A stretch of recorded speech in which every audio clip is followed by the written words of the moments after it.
Hi, my name is Philip. My surname is Moonsam, which means apparently weather. Okay. When I was 16, I had a fortunate experience to have a neighbor who was doing Kung Fu. They were doing private lessons with Mr. Laya Shaka, and his son was doing it as well. And my father helped, somehow connected with them and arranged that I go to his Kung Fu club and join. And I went there. I met the master then, Mr. Laya Shaka, a Hungarian man who walked with a limp because he had polio. But to be in his class you had to be 18 and over. But at that time at 16 I was very weak, no confidence, no self-esteem. My mother left me when I was 12 and I was the oldest of all the 5 children, so I had to do all the chores and all the domestics and also bear the brunt of my father's frustration sometimes. So I was like a support to the family that way. So the martial arts gave me an outlet, you know, and I found I seized it with so much enthusiasm. Every moment I had, I spent training and thinking about Kung Fu in order to keep my positivity. When people found out I was doing Kung Fu, they sort of left me alone as well. Because it was done during the time when Bruce Lee was very famous. He had passed away after 2 years, and Kung Fu films were the norm, you know, late night cinemas would play Kung Fu Chinese films, Jackie Chan was coming up. So it gave me a sort of status.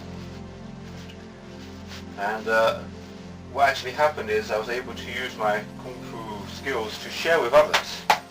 You know, in my school, even up to the 6th form, we would go to the attic part of the school and we would just practice. And it turned out to be about 4 or 5 of us who would practice every break time, every lunch time.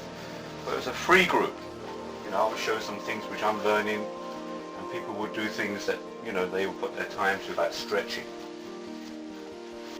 Yes, so when leaving the school and going into employment, into retail, and then into furniture warehouse, and then being unemployed, and then going in to become a porter, working in a supermarket, where most people will be thinking about ambition, my mind was basically just about martial arts, about Kung Fu, who I was training with, wrapped myself up in the assistant teaching with my 2 teachers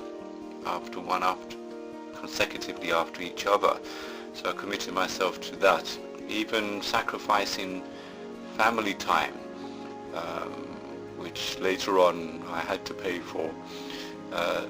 But no, martial arts, I have no regrets whatsoever for the time I put in, because with that it tells you about the law of life. What you put in is what you get out, and everything I've put into the martial arts, I've always got something out of it. It's been a relationship which has kept me to face all the difficulties, challenges, and even kept me away from thinking about people who really hated me or disliked me for whatever reason, which I never knew. And also kept me calm. I never got angry. If I had a disagreement, you just didn't see me for a while. Yes? And that's how I kept it. So I was really happy with the energy I put in. It seems to have steered me through life. Even though physically I was good and I was putting my energy out, but inwardly I was still battling with my development and growth, you know, as a man, facing everything that a man has to face. So I am convinced, you know, as long as I live, I'll always be a martial artist.